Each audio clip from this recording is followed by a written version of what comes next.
வணக்கம் மக்களே, welcome to the better show. இன்னைக்கு ஷோ நம்ம பார்க்க போறது அவர் ஃபால்ட் அப்படின்ற ஸ்பானிஷ் மூவியோட ரிவ்யூ. இந்த படம் பிரைம்ல தமிழ் டப்பிங்கோட அவைலபிளா இருக்கு. இந்த படம் ஒரு காம்ப்ளிகேட்டட் காதல் கதையோட மூணாவது பார்ட் அப்படின்னே சொல்லலாம். மை ஃபால்ட் அப்படின்னு ஃபர்ஸ்ட் பார்ட் ரிலீஸ் ஆச்சு, யுவர் ஃபால்ட் அப்படின்ட்டு செகண்ட் பார்ட் ரிலீஸ் ஆச்சு, இப்போ அவர் ஃபால்ட் அப்படின்ட்டு தேர்ட் பார்ட் ரிலீஸ் ஆயிருக்கு. இந்த காம்ப்ளிகேட்டட் காதல் கதை யாரோடையது அப்படின்னு பாத்தீங்கன்னா நிக் அண்ட் நோவா அப்படின்ற கப்பலோடையது.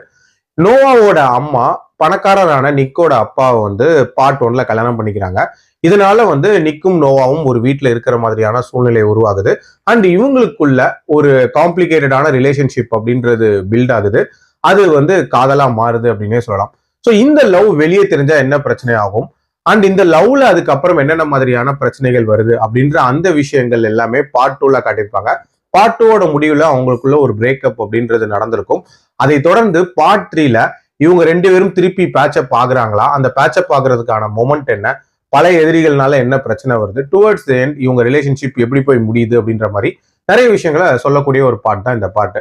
பார்ட் 1 கொடுத்த ஒரு எக்ஸைட்மெண்ட் அப்படின்றது வேற லெவல்ல இருந்துச்சு அப்படின்னே சொல்லலாம். ஏன்னா ஒரு காம்ப்ளிகேட்டட் ரிலேஷன்ஷிப்பை காட்டுறாங்க, அடுத்து என்ன நடக்க போகுது அப்படின்ற ஒரு எதிர்பார்ப்பு அப்படின்றது பார்ட் 1ல இருந்துச்சு. பார்ட் 2வை பொறுத்த வரைக்கும் கொஞ்சம் ப்ரெடிக்டபிளாவே இருந்துச்சு அப்படின்னே சொல்லலாம். ஒரு மாதிரி எதிர்பார்த்த மாதிரியான ஒரு ஃப்ளோல தான் கதை போச்சு. இந்த பார்ட் 3யை பொறுத்த வரைக்கும் ரொம்பவே ப்ரெடிக்டபிளாவே மாறிடுச்சு அப்படின்னே சொல்லலாம். அதுலயும் இவங்களுக்குள்ள ஒரு சிச்சுவேஷன்ஷிப் அப்படின்ற மாதிரியான சில காட்சிகளை காட்டியிருப்பாங்க. அந்த காட்சிகள் எல்லாமே இவங்க ரெண்டு பேரும் ஒன்னா இருக்கணும் அப்படின்ற ஒரு தருணத்தை உருவாக்குறதுக்காகவே ஃபோர்ஸ்ஃபுல்லா இன்க்ளூட் பண்ண மாதிரியான ஒரு ஃபீல் தான் கொடுத்துச்சு. அப்கோர்ஸ் இவங்களுக்குள்ள திருப்பி பேட்சப் ஆகுறதுக்கான அந்த ஒரு முக்கியமான பாயிண்ட் ஒன்று இருக்கும்ல, அதை கிரியேட் பண்ண விதம் அப்படின்றது ஓரளவுக்கு நீட்டா இருந்துச்சு அப்படின்னே சொல்லலாம். அதே மாதிரி கிளைமேக்ஸ்ல நிறைய பரபரப்பான காட்சிகளை கொண்டு வந்திருப்பாங்க. அதை ஸ்டேஜ் பண்ண விதம் அப்படின்றதெல்லாம் நீட்டா இருந்துச்சு.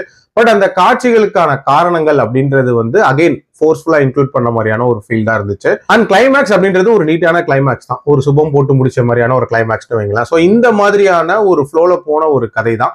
பட் நீங்க பார்ட் 1 and 2 ஆல்ரெடி பார்த்துருந்தீங்கன்னா கண்டிப்பா இதோட முடிவு எப்படி இருக்கணும்னு சொல்லிட்டு பார்க்கணும்னு நினைப்பீங்க. ஸோ அவங்க கண்டிப்பா ட்ரை பண்ணி பார்க்கலாம். என்னோட ரேட்டிங் இந்த படத்துக்கு 2.8 out of 5. இந்த கதைகளை பொறுத்த வரைக்கும் very very strictly for adults. ஏன்னா ப்ராப்பரான அடல்ட் சீன்ஸ் இருக்கும். ஸோ அதுக்கேற்ற மாதிரி பிளான் பண்ணிக்கோங்க. மீண்டும் அடுத்த விமர்சனத்தில் சந்திக்கிறேன். நன்றி, வணக்கம்.